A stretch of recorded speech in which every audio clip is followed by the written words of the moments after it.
Kumusta mga brad? Isa nga po sa pinakasikat na motorcycle series ni Yamaha, wala iba kundi ang kanilang Mio series. Ito nga po yung mga motor nila na madalas nating makita sa mga kalsada. Maporma na matitibay pa. Hindi nga po katulad sa ibang mga scooter na mabilis masira. Itong Mio series ni Yamaha matitibay talaga. Kahit saan mo sila dalhin, hindi ka talaga mapapahiya. Pang city driving man or pang long ride. Kaya madalas yung tao napupunta talaga dito sa brand na ito or sa series na ito. Kaya sabay-sabay na tayong mag Mio everyday.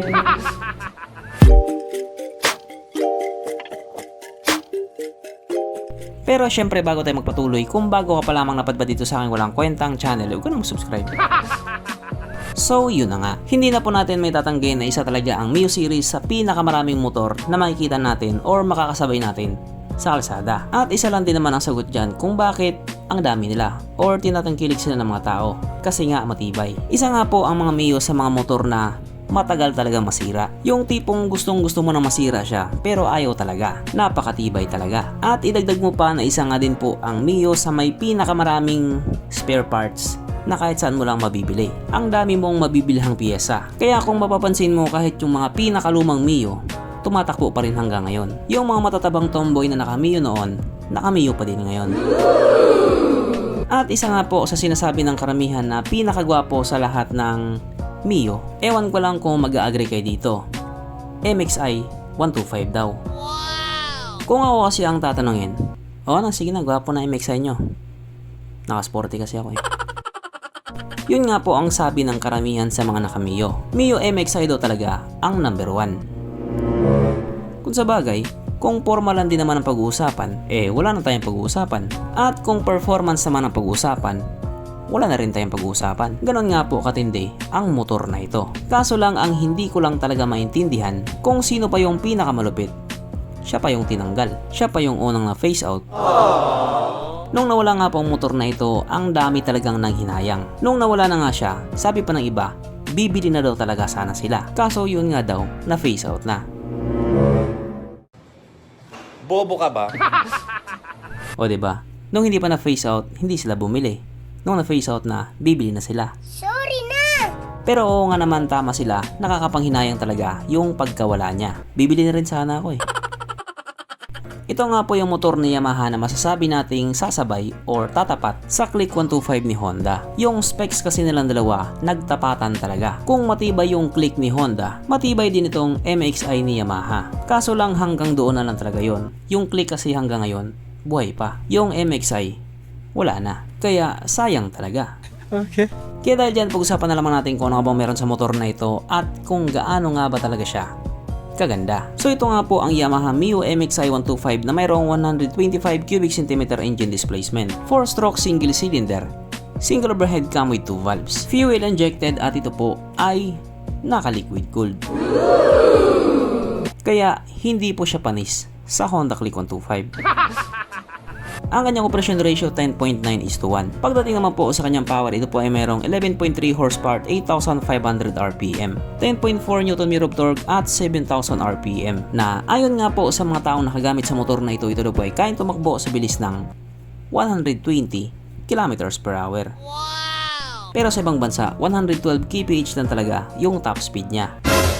Aba syempre, ibang usapan na kapag Pinoy na nakasampa.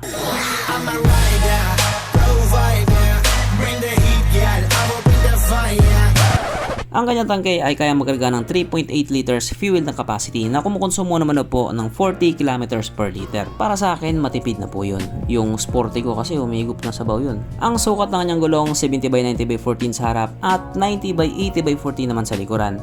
At hindi pa po ito naka-tubeless. Naka-tube tape pa po siya. Pero yung ginawa nga po ng iba, pina-tubeless na nila para iwas butas. Ipa-tubeless sabay lagyan ng sealant.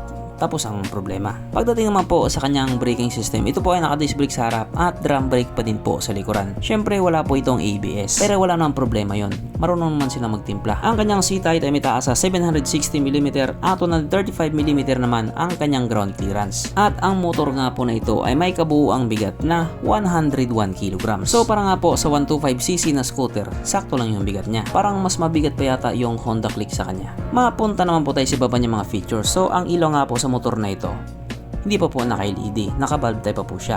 Pero tulad nga po ng palagi kong sinasabi, mabilis na lang po gawa ng paraan yung mga ganyang klaseng problema. Palitan mo lang ng LED, tapos ang problema. Ang kanyang gauge panel syempre ito po ay naka-analog. Simple lang yung pagkakadesign pero bagay naman sa kanya. At hindi nga po katulad doon sa ibang motor, hindi po ito naka-keyless. Disusi po siya. Kung sa bagay yung mga keyless ngayon, bago lang kasi yan. Itong motor na kasi na ito, medyo matagal na siya or nauna siya. Kaya wala siyang mga ganong features. Pero ang malupit naman doon, nung mga panahon nga po na nilabas siya, kung ikukumpara doon sa mga kasabayan niya, masasabi talaga natin na advance yung mga nilagay sa kanya. Kaso nga lang sa sobrang advance niya, na face out siya. Lakas ang trip ni Yamaha, no? Pero ito, kahit kailan hindi ma-face out to. Sapagkat nandito na nga po tayo sa exciting na part, ang kanyang mga suspension. So sa harapang bahagi nga po, ito ay ginamitan ng telescopic fork. At sa likuran naman, ito po ay gumagamit ng single shock absorber na ayon nga po sa mga taong nakagamit sa motor na ito, maganda ang bounce.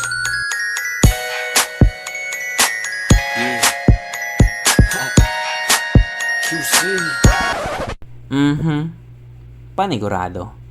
Wala na namang nalungkot. At dahil wala nga pong nalungkot, alamin na po natin kung present nga ba sa motor na ito yung tatlong pinaka-importanting features. So, una na nga po dito ang kanyang lagayan ng istalyon at kitang-kita naman mga brad.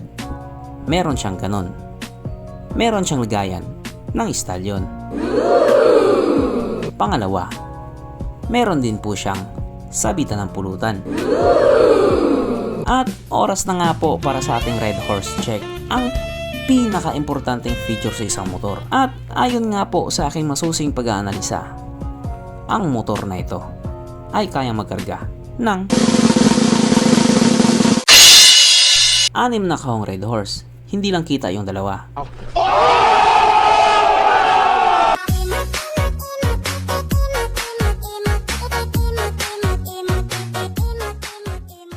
So therefore ang motor na ito ay talagang super duper highly recommended. Kaya nakakalungkot talaga yung pagkaka-phase out niya. At yung mga presyohan nga po nito dati ay pumapatak ng 86,000 or 86,900 pesos. O diba?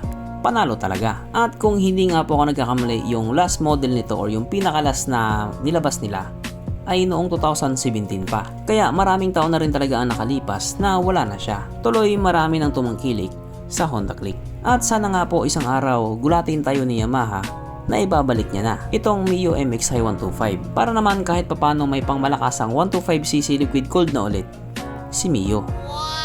So hanggang dito na lang muna mga brad. Kung may gustong sabihin or gustong idagdag doon sa mga sinabi ko, mag-comment ka na lang sa ibaba. Okay, bye.